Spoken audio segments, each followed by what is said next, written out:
Étape numéro 1, jouer avec la souris. Google a filmé tout Chenonceau. D'un simple clic, on peut se promener dans les jardins et même s'offrir un survol du château en haute définition.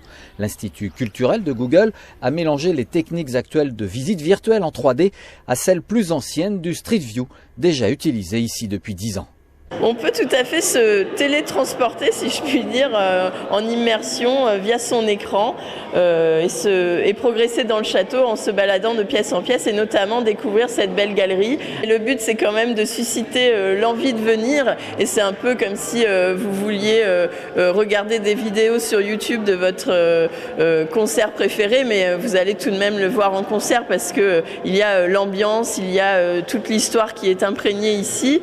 900 000 visiteurs par an, le score du château de Chenonceau est assez royal, mais il a tendance à stagner. Au bord du Cher, les responsables des monuments historiques ressentent la baisse de fréquentation des touristes étrangers suite aux attentats de Paris.